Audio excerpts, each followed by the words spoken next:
Hi, everybody. I'm Candid Stanisci of NLL Lacrosse Talk. Welcome to the Spanglish World Network on Zingo TV, channel 249 and 250. Please remember to download the Zingo TV app at the respective app stores for iOS and Android devices. While you download, make sure you rate and leave a comment. Both apps are absolutely free.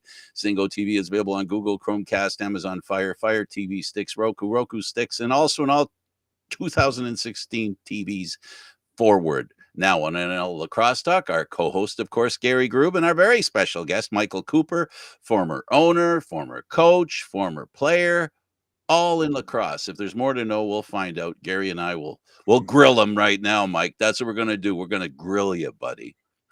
Sounds good. Thank you so much for being here. Really appreciate you taking the time out to join us. Absolutely. Thanks for having me. Our pleasure. Okay, the first question is always the same question, and that is, how did you find yourself in lacrosse? What made you pick up a stick? Actually, my older cousin, who's like a brother to me, gave me a stick. I think I was 14 years old. Gave me a ball that was not a lacrosse ball, but it was something of the sort. I was going through a little bit of a dark time. My mother was passing away.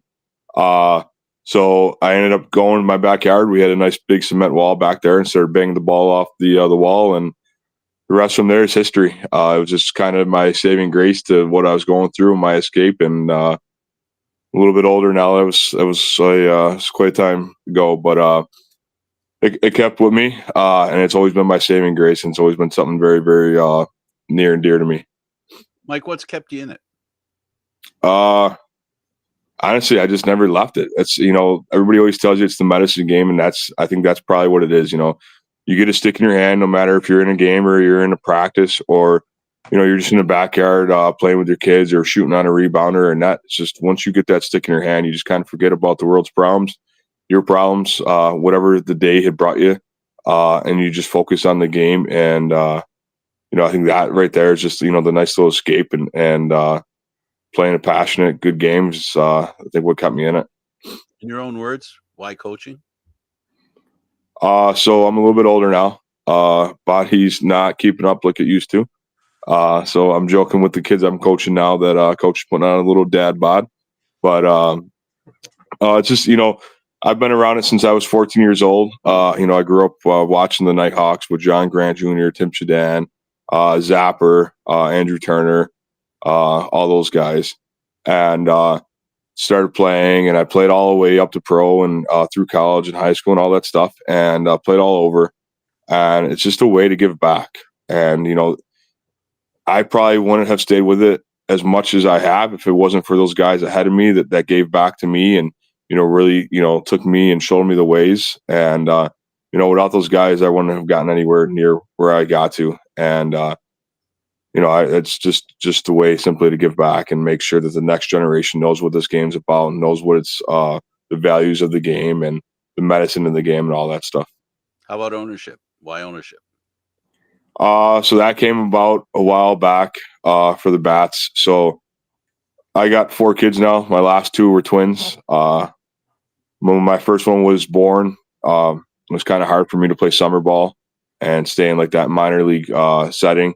So playing with the Rochester Bats, putting that team together, kind of gave me that availability to play in big tournaments like Laxney or anything of the sort, and keep guys that are having kids or have a job that it's hard to do seasons. I mean, you see it now still in the NLL where a lot of these guys they get some kind of a new career, and next thing you know, they can't play in the league. So taking ownership of this team gets those guys to play still at a high competitive level. And then ever since then, like that team purely has just taken off. So that's been absolutely amazing and has led to a lot of good pathways and connections like Gary here and everything else. So great thing to own that team. Very proud to own that team as well. Okay, I'm smiling here. Why not refereeing? No. No,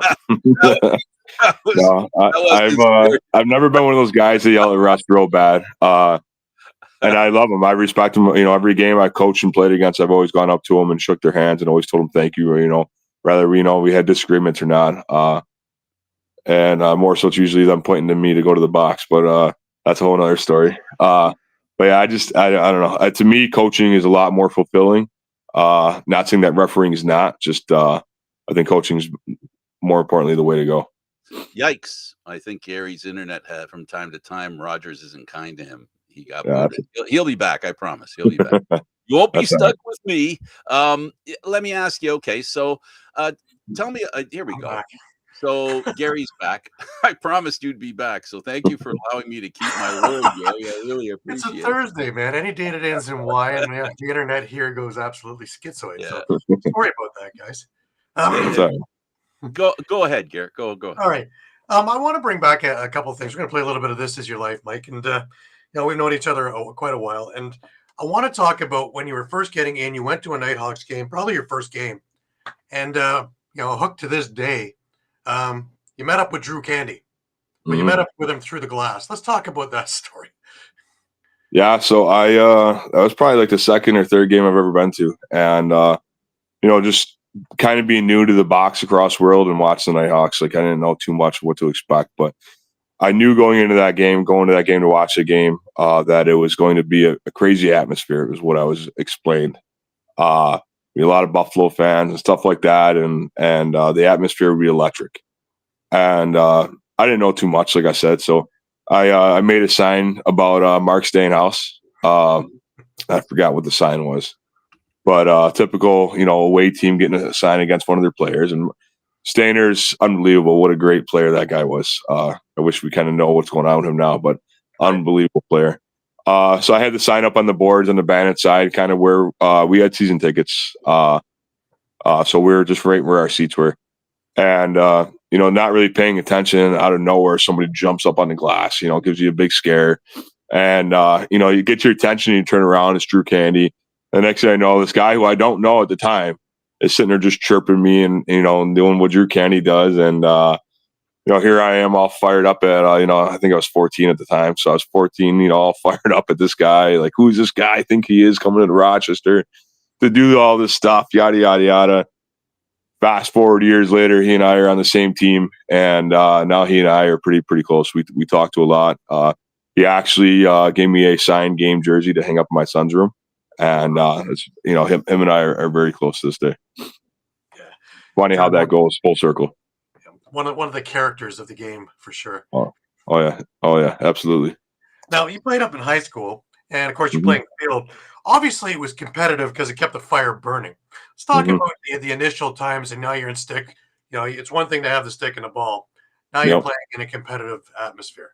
What was that all about? Because you were a football guy, right? Yeah, so it was just taking the physicality from football and putting it into lacrosse, and then just getting used to having a stick and a ball versus just your shoulders and your hands. And it took a little while to get there.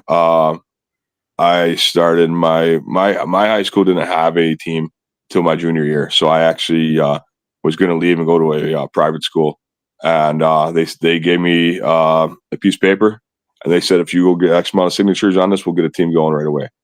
So I did it, and I was able to start a team for the two. My town had 4 high schools, only 2 of them had lacrosse, so I was fortunate to get the other 2. So my school and the other school. The high school lacrosse team, and I started off playing long pole, which was another transition. New to the game, and then get a 6-foot pole, and I'm going out there. I don't know how many of those things I broke, but it was fun. It was good.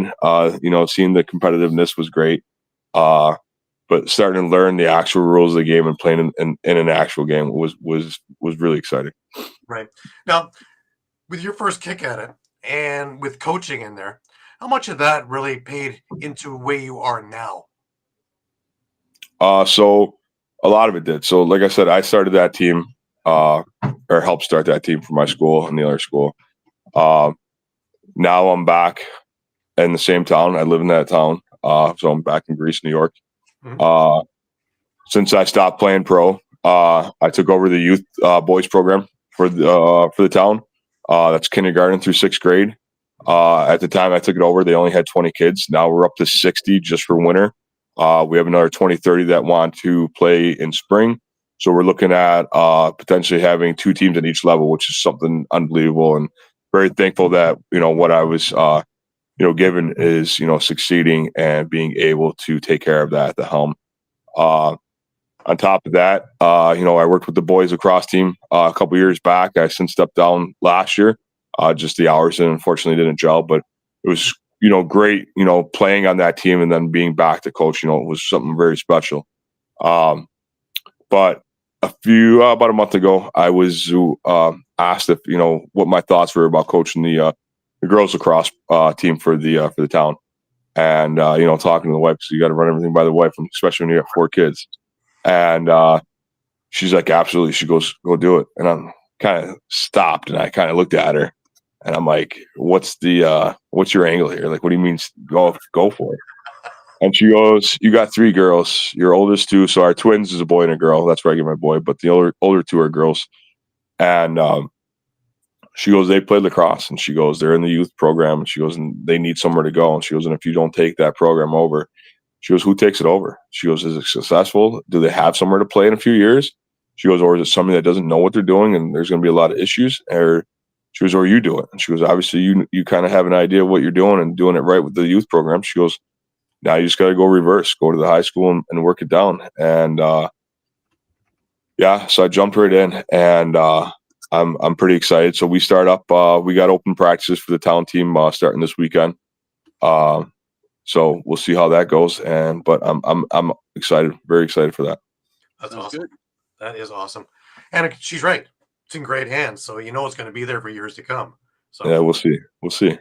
Well, even if you have to wheel you there, I'm sure. Yeah. Now let's just talk a bit about college. Where'd you go? I went to GCC, Genesee Community College. I was only there for a short time. I won't tell my kids this. I wasn't a big school guy. So when I was there, my first our fall ball wasn't that good. Kind of had me questioning if I made the right move to go to that school. Not anything against the coaches or the school. Just some of the kids just didn't take it too seriously and rather hang out with their friends or go do things at the nighttime versus, attending practice and helping get the team to where it needed to be and ultimately put their studies in.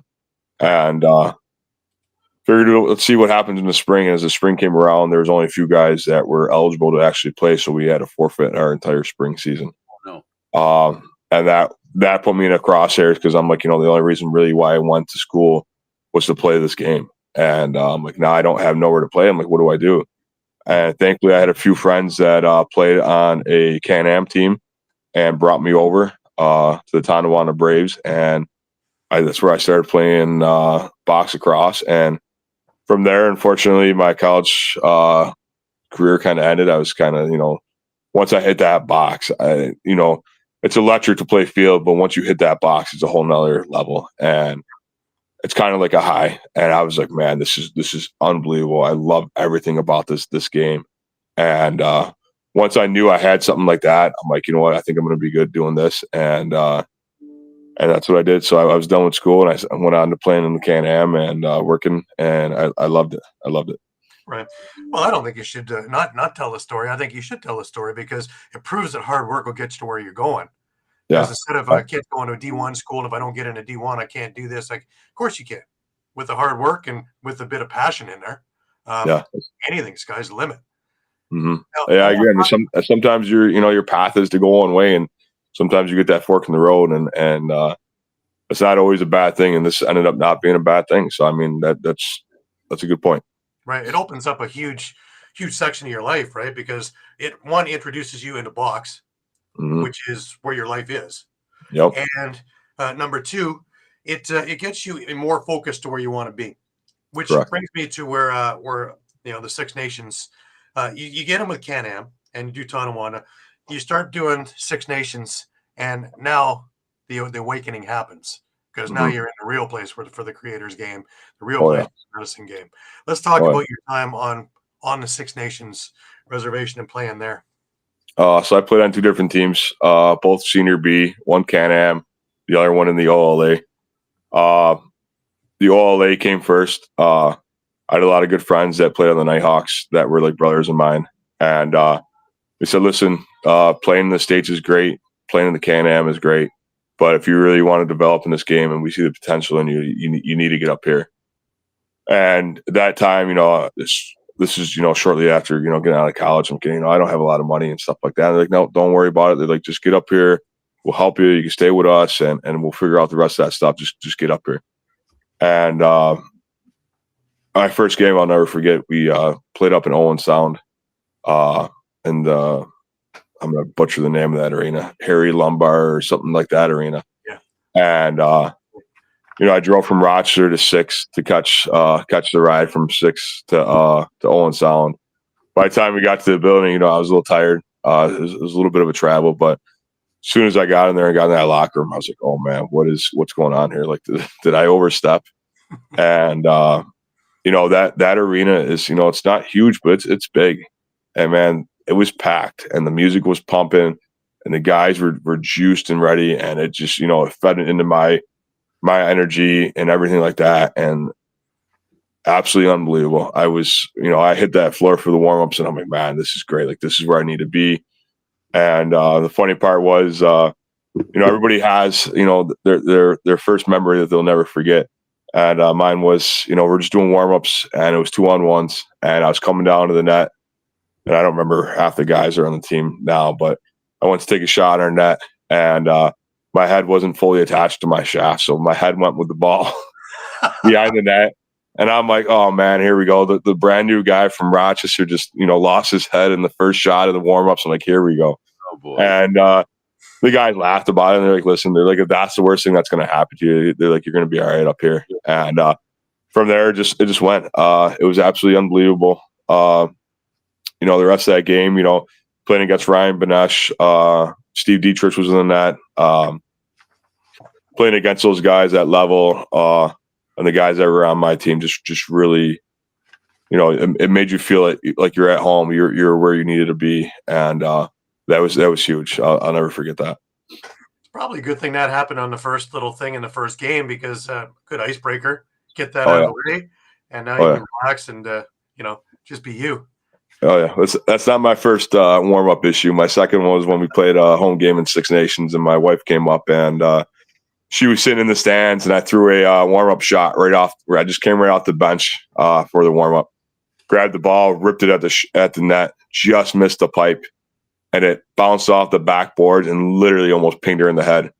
And she goes, "Man," she goes, "Who shot that ball?" And all the other wives were like, they're like, "That was your husband." She goes, "No way." She was like, "Yep, that couldn't be any more of a perfect spot to where you were sitting." So I almost took her out right away. But yeah, it was it's good stories. Good stories. Sure, you can't make Sure. When you're the one shooting the ball, it's a good story. I'm not sure it's such a good story for her, Mike. No. Luckily, it was. If it would have hit her, it would have been a whole nother story. Maybe we wouldn't want to be together to this day. But it wouldn't be a story you'd be talking about because you wouldn't be here. No. Well, obviously, it went well in Six Nations because you had a few kicks up as in the pros. Doing some stints. Let's talk about that and how that developed you as more as a person than as a player. We know it developed you as a player, but as a person, because the biggest thing I always talk about, especially with ALL nowadays, is it develops people on how to get to the pros and stay as a pro. Yeah. So, doing a lot of that stuff, it teaches you how to be not just on the field, but off the field. Some of these younger guys today, like some of them don't get it. Like, something happens on the field, say you and I got in a fight, some of these guys don't know, like, once that final buzzer goes, like, you got to let it be. We had a lot of that, the camaraderie on the teams I played on and the teams we played against, everybody got done playing. And once everybody got done playing, next thing you know, you're at a bar and everybody's having a beer together and everybody's having a good time. And that's what the game's about. It's not about, carrying on any of that craziness from the floor.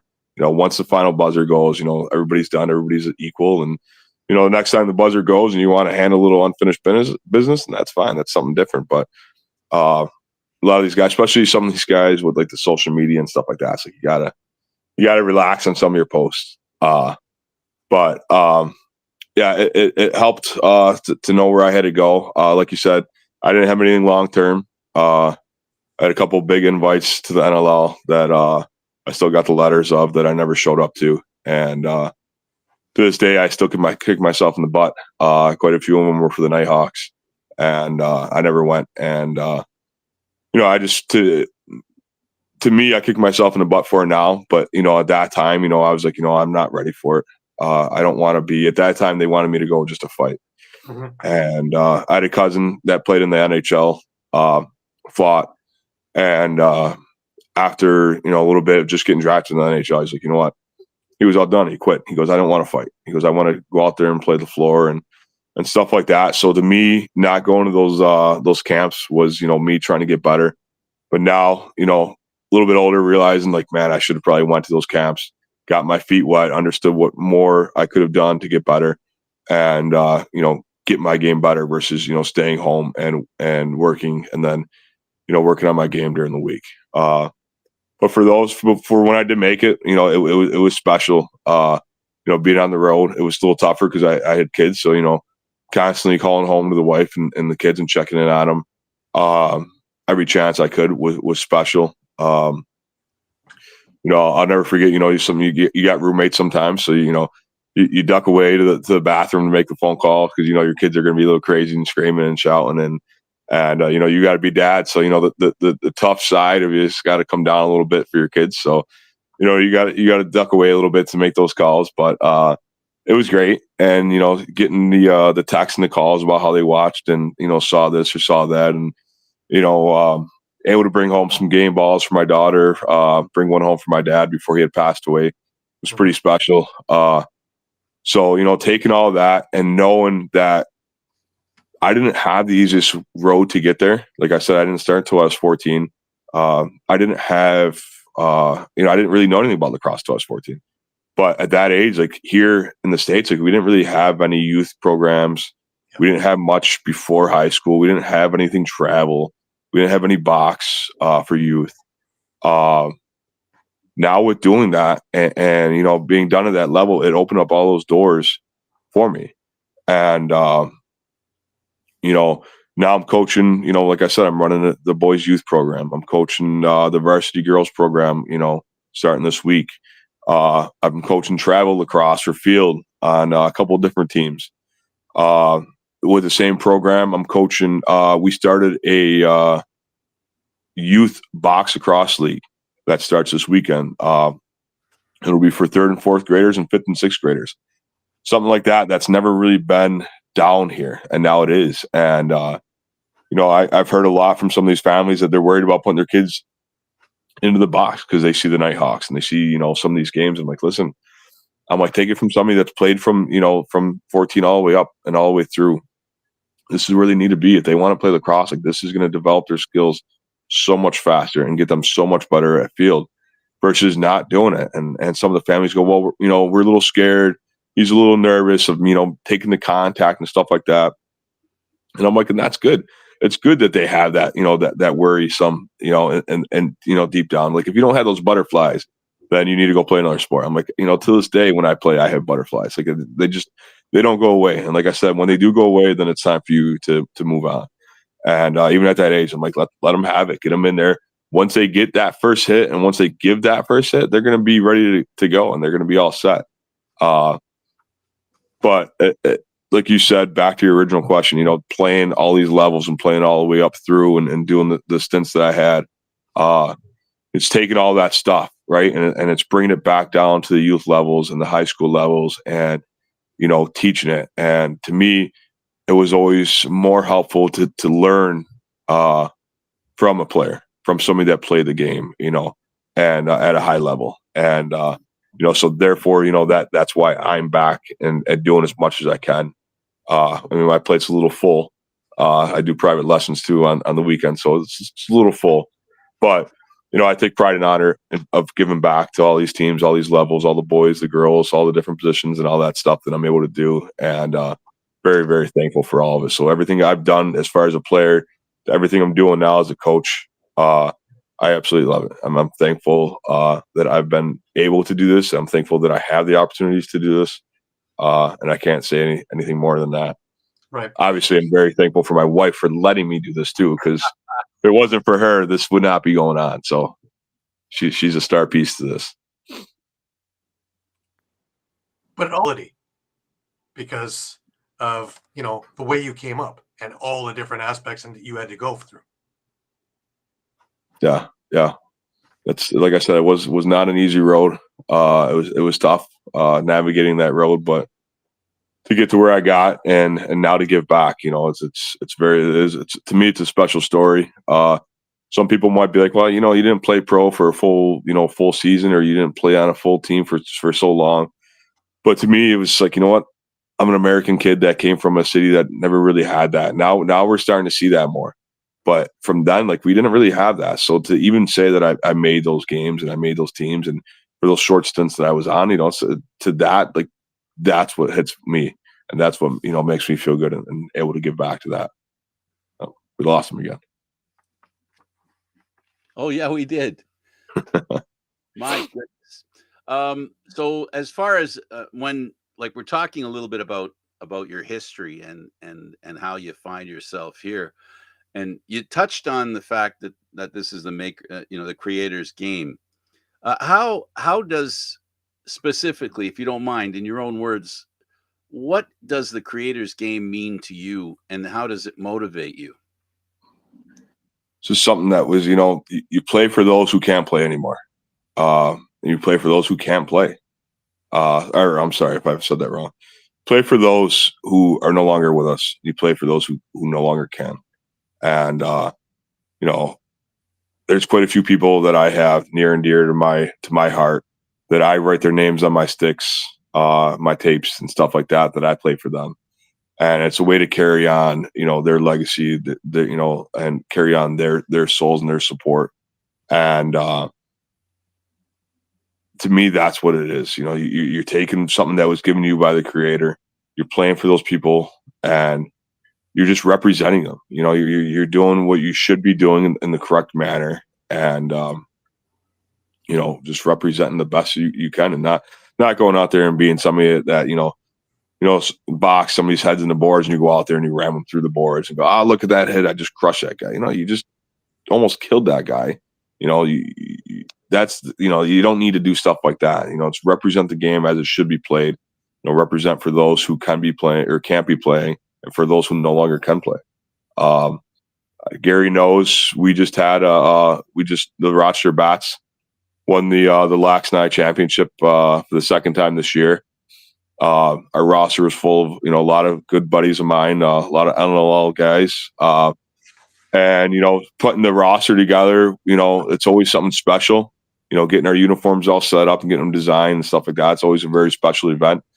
But August 30th, a good friend of ours, my family's, they lost her daughter. She went to bed on the 29th. She never woke up. Girl was 9 years old. She was a few days short of her 10th birthday. Great friend to my daughters. She kind of really opened up my daughter. My daughter's kind of shy and has some issues that little girl helped bring out in her and helped her, know who she was. And, she never really had too many friends that was close to her and let her do what bring her out. And this little girl did. And their bond was, something great. We're thankful, actually, before they left, we saw them the night before she had passed away. We were able to hang out with them and spend some time with the kids, and it was great. But she, August 30th, I got the call. I'll never forget the call, that she never woke up. And little girls, like I said, she was 9, turning 10 in a few days, and was a great lacrosse player. 9 years old, great lacrosse player. Repeatedly played up. She was in 4th grade. Repeatedly played up on the team above her and did a great job. She did a phenomenal job. And, seeing her build chemistry with my daughter, who played for her first year this year, was something special. So it became my drive that not only were we going to play that tournament, but we were going to play for her. We're going to play for somebody that no longer could. And not only were we going to do that, we were going to win it. So it was kind of like all gas, no brakes. Let's get everybody that we need to do. Let's look good, and let's win it for her. And we didn't have our warm-up shirts made up yet. So, I made sure that we got some warm-up shirts made with her name on it. Her name was Gigi. The lacrosse number was 15. And I made sure that, the shirts had, in loving memory of Gigi with her number, little angel and the wings on it, and all the boys wore it before the games. And what was pretty special afterwards, after we won the championship, we're sitting there getting ready for our big team picture with the trophy, and I'll never forget Nate Grennan started yelling, "This one's for Gigi, go Gigi!" And it's nice. So you get to see, friends that never met her, but they understood the concept of why we played for her, and how we finished doing it for her. So, and that was a game. Before that championship game, everybody said, "Let's finish this for 1-5. Let's go." So, like I said in the beginning of this podcast, owning that team is very special, near and dear to me. But when you get a bunch of guys that are like that, and they get the reason why we play and why we play for the Creator, like that's special to me. In case you just joined us, we're with Michael Cooper, player, coach, and owner in lacrosse. And the question I asked, because Gary is away, I just want him to know the question I asked was basically, I wanted him to drill down on why the Creator is so important to lacrosse, and asked him his opinion. And then Gary goes away again. Oh my goodness. Okay. So we don't hurry up and ask a question. I want to get to the growing pains of the Bats, though, because they didn't just come in and boom, here you are with 2 championships. In 2018, I think you guys came in, and you've built it ever since. And these have been some pretty great teams along the way. Some didn't quite do as well as you'd hoped, but you won in 22, you won in 24. You should have been in there in 23, I think, with a couple of bounces the other way. But even 2000, I think 19. Is when you first you let everybody know that you're going to be a force. Yeah.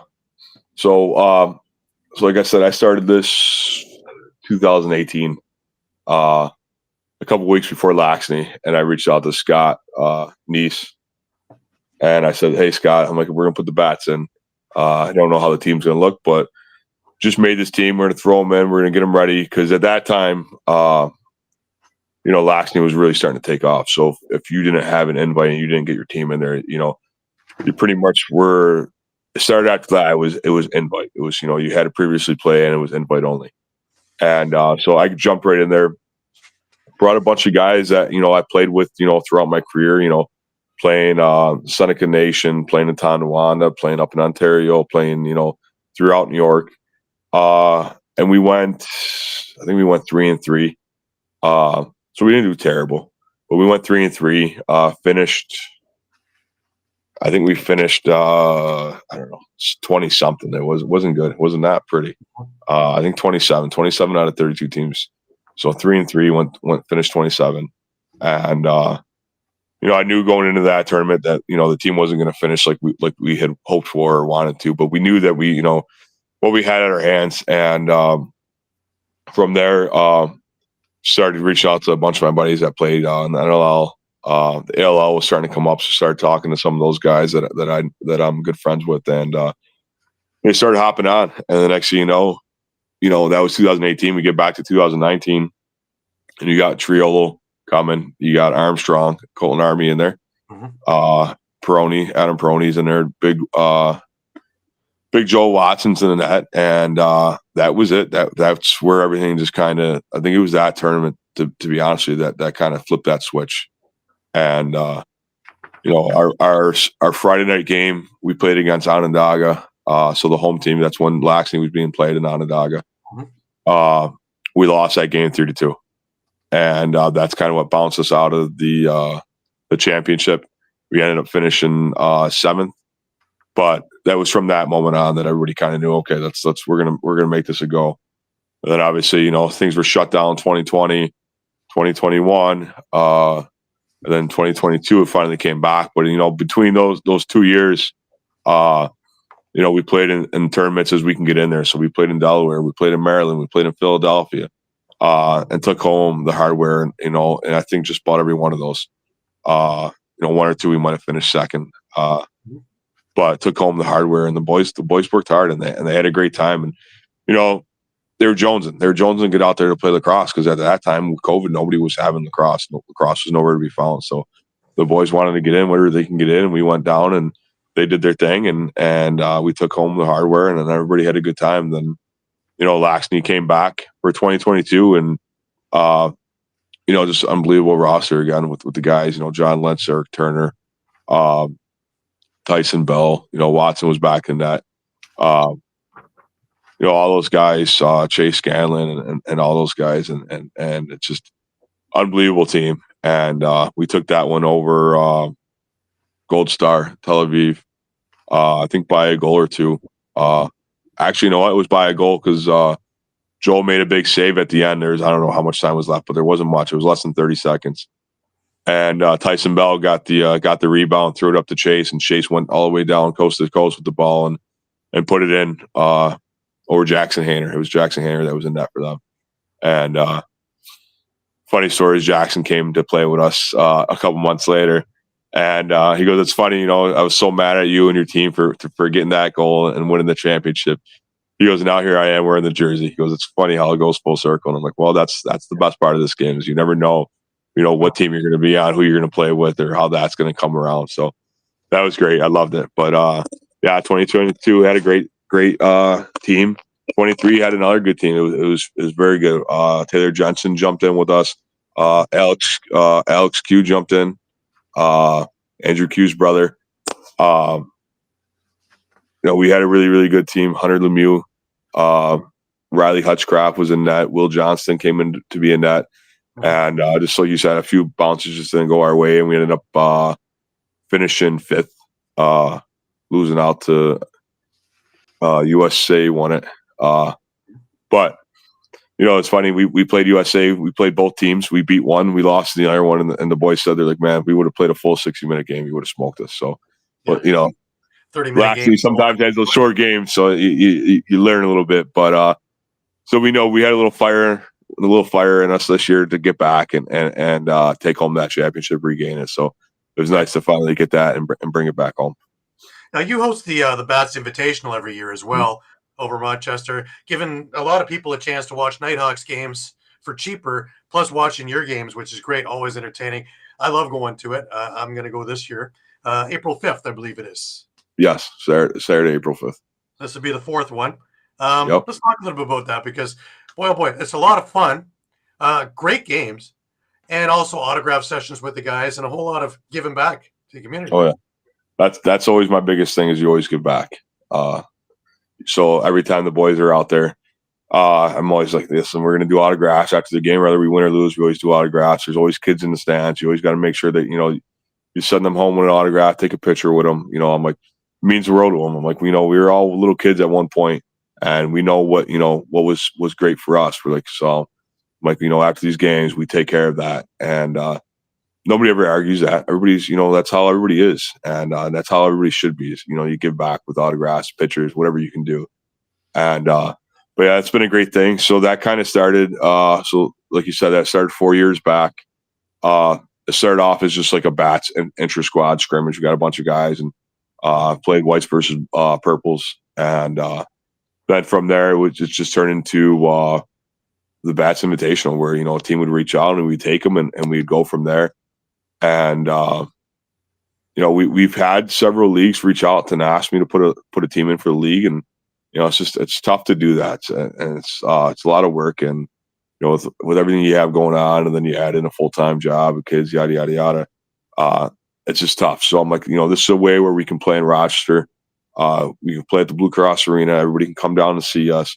Our games are free. I will, I don't see charging ever for them. It's just so I want people to come down and see the team. The way to get in is to have a Nighthawks ticket for that night's game. So we usually get a big discount price for that game. So you get to see two games for one. And like Gary said, we get to go out there and, have autographs and pictures afterwards. But it's been great, doing that and getting the boys together. And the crowds have been getting bigger and bigger, which is awesome. They opened up concessions finally this year. And they actually told me that they did a good amount. So, going to the Blue Cross and getting some fans in those stands is pretty good. But to get enough where concessions are open and they're doing pretty good, that's pretty special. So, Yes. We don't know who we're playing yet this year. I haven't gotten that far yet. But it's every year it's bigger and better, and that's how they know it too. So we'll see what happens this year. But yeah, it's definitely something special to give back to, especially to my community. Yeah, no, we've talked about this in the past about the Rubeski tournament And I know the kids are still young, but as they're getting older, it's going to get a little easier for you to get away for that week and do Prague. Since it's already in the same form as Laxney, is this a because I can't wait to see the Rochester Bats against the Bratislava Bats. You know that. Yeah. So is this doable? You think? It'll definitely be doable, and it'll be doable at some point. Honestly, now it's up to my coaching too, because I mean, I haven't stopped I'm almost full year in, haven't stopped, which is great. I'm no complaints on that. So I just find a year where the kids are a little bit older, a little bit easier for the wife to deal with for a few days, and where I can get over there and bring the team over there and do that. And the boys would definitely love to go over there. Some of them have already been over there, so to get them over there, that's not a problem. Getting the team over there is not a problem. It's just finding the right time to get over there to do it. But yeah, it's definitely in the books that to happen. Just hopefully in the next 2-3 years, I would say. Right, because I'd love to have a secondary team. Being out there with the Gales already, I'd love to have a secondary team to be working with. We'll have to fight those guys out for some of the players, because I know Tommy plays with them too, but he plays with the Bats, so we'll have to see about that. And Peroni's playing the Gales too, so I don't know. I might have to do some kind of arm wrestling matches to get who's going to get what guys, but we'll figure it out. Absolutely. Now, just while we have about I guess 6 or 7 minutes, I want to get your takes on the NLL and lacrosse in general, just because you're so close to the game still and so close to the players. Let's talk a little bit about, first of all, the State of the Union for the NLL compared to where it was. How do you figure it's at and where it's headed? It's tough. Obviously, like you said, I have a lot of friends and close ones that are in the league, and a lot of them are sitting home right now. They either got cut late in camps or they just got released recently. Mm-hmm. And a lot of it has to do with the Panther City no longer being there. Yeah. And so on one hand, the teams that are there, you got really, really good, strong teams because you got some good players. But on the other hand, you got so many guys that are very, very good, very talented that are just sitting on a shelf right now. So it's kind of hard to, I guess it's hard to answer that question, right? So the league looks good. They definitely need to have another team. I mean, honestly, they need another 2 teams. The amount of competition that's out there and that are on the shelf can easily fill 2 more teams. You just got to find those home bases. But as far as what it is right now, currently, this should be a good season. These teams are pretty stacked up and pretty loaded. So to see who goes where and how it plays out, it'll be interesting. Nighthawks looked pretty good from I didn't go to the game, but saw some of it from last week, and Buffalo's coming to town this weekend. So that'll be a good matchup right there to watch and see how that goes. But it'll be an exciting year to see where these teams finish and how these guys do, and maybe see who gets put back up or called back up from being on the shelf too. So right. Yeah, injury bug happens and all the rest of that. I got a feeling the ALL is going to be the best it's ever been this year. Because the guys got to keep the sticks in their hands, right? Oh yeah, they got to. They absolutely have to. So I mean, you can either stay at home and train at home, and that's not bad. Like that'll get you good. But playing in the ALL is definitely where you're gonna get better. You just gotta be a little careful because you're gonna get some guys that are gonna want to make a little bit of a name of themselves and like grease you a little bit. So you got to have the head on the swivel. But yeah, that should be some good games for sure. Absolutely. Now, the World Lacrosse tournament just passed a couple months back. What are your thoughts about the men's and the women's games? The women stole the show in that thing, I think. Yeah, I couldn't turn it off. I simply could not turn it off. Those games were phenomenal. And I want to say the best part about it was seeing that Oneida arena in use that they just put together. Yeah. And what a beautiful arena that place is. Seeing that go there was great, but the competition was fantastic, the men's and the women's, and yeah, I couldn't turn it off. That was just great. It was great all the way around. See USA come in second was pretty good. They haven't done that yet, so to play second was pretty good, and it speaks to where US hopefully is and where it's going to from here on out with like I said earlier, growing these kids from a young age in the box and the fields and give them all these opportunities that they're given now. hopefully that keeps getting them better. And maybe one day, soon enough, they'll get that gold. Right. Now, I had Aaron Bakes and Emily Howardchuk from the U.S. team on, and they were talking about the programs and everything like that. It sounds like U.S. Box has got it more together than the Canadian lacrosse associations here. So Yeah, sky's the limit, really. They could. I don't know what the Canadians do, but I know the U.S. seems to be, they're getting them involved in a lot of stuff, and they're getting them going. It seems about quite a few times a year versus just getting them ready for that run that year. So that's good. That's what they need to be doing. Volumes, because when I had the Canadian women on, I had Dana Doby and Megan Kinna, and they the one thing that was alarming was the first practice that they had was 2 days before the tournament started. That's the Canadian program. That's alarming. Yeah. That's crazy. I mean, but that's when you're taking, you got players that have a lot of talent, and you're hoping that the talent alone is going to win it. And that doesn't always happen. It doesn't always happen that way. So you got to put the chemistry on the team and get into practice and see how it goes. I mean, a lot of people say, the Bats have a lot of talent, a lot of NLL guys. I'm like, yeah, that doesn't always mean that we're going to win. It's finding the right group that's going to mesh and gel and be able to not be selfish and be able to do what they can do. And that's what all these teams need to have is, make sure that you have that chemistry, but more importantly, you can't start 2 days before a tournament like that. Not Worlds. Now, Olympics are coming up in a couple of years, and the big push and everything like that. Your thoughts on sixes? Honestly, I'm still kind of confused to the whole thing. It kind of seems like box on field. Pretty much, yeah. Yeah. So I don't know. It's just. You got a lot of countries that don't have hockey arenas, though, right? So you got to get them included, and everybody starts from scratch with a new idea. Yeah. So I don't know. I haven't watched a whole lot of sixes, so I can't say too much about it. But a lot of guys say you don't fix what's not broken, and guys, the 10, the regular field rules and the regular field sizes, 10 on 10 is what guys like, and from what I hear, the women like that the way it is too. So to change it from 10 to 6 is a little different. And the only other thing I could think about that I don't like is, with the 6s versus the 10s, like how many players don't make that roster now because only 6 are on the field at a time versus 10.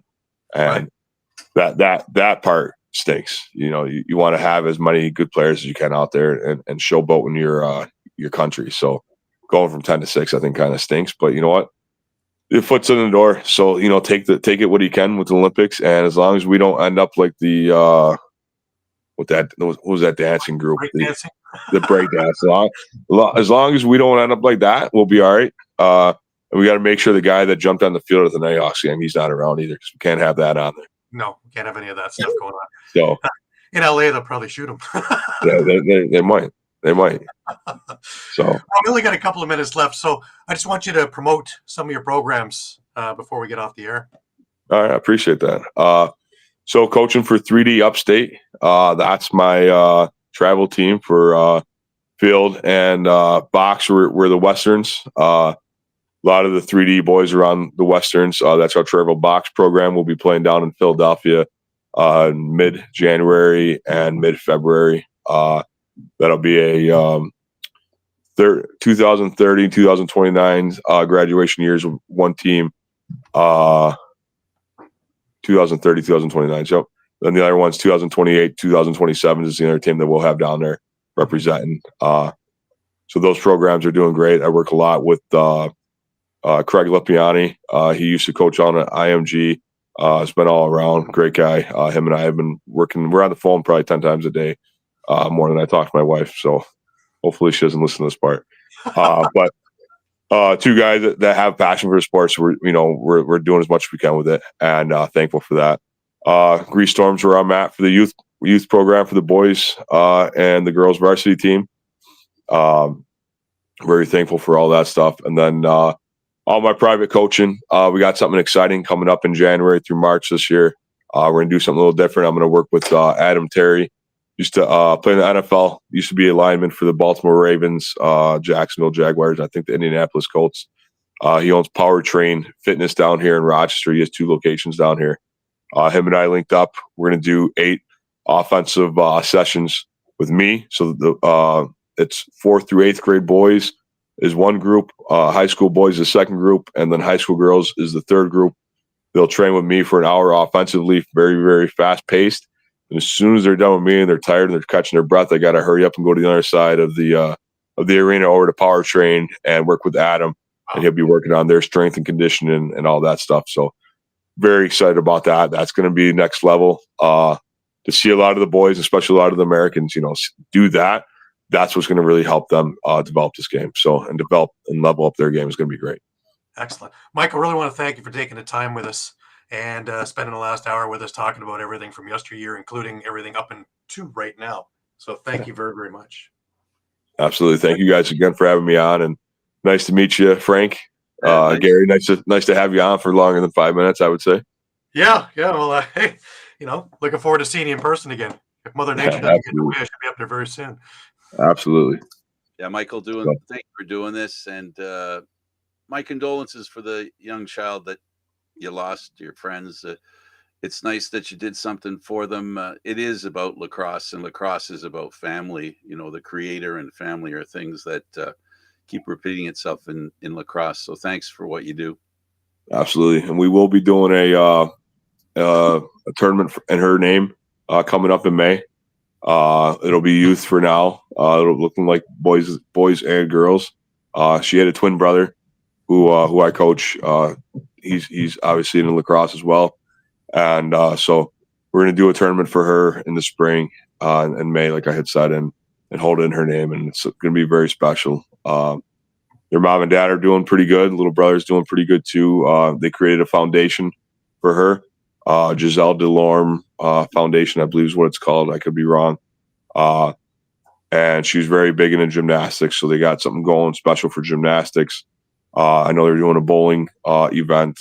They're doing a golfing event. And then we got the lacrosse event going as well. So everything we can do to keep her name out there and share her story. And the mom and dad are, want to make sure that people know as well, unfortunately this happens. And, if it happens again, unfortunately it's going to happen. And, people have somebody else to reach out to. They have other avenues to call that, sit at home and put your head down and sit in the dark. Cause that's not going to get anywhere. And it's, that could end up to a very scary conclusion in that. So having people that have been through it and are, readily available to open up and, help out is pretty special. And they're absolutely great family. She was absolutely an amazing young little girl, and we miss her. They miss her, and us.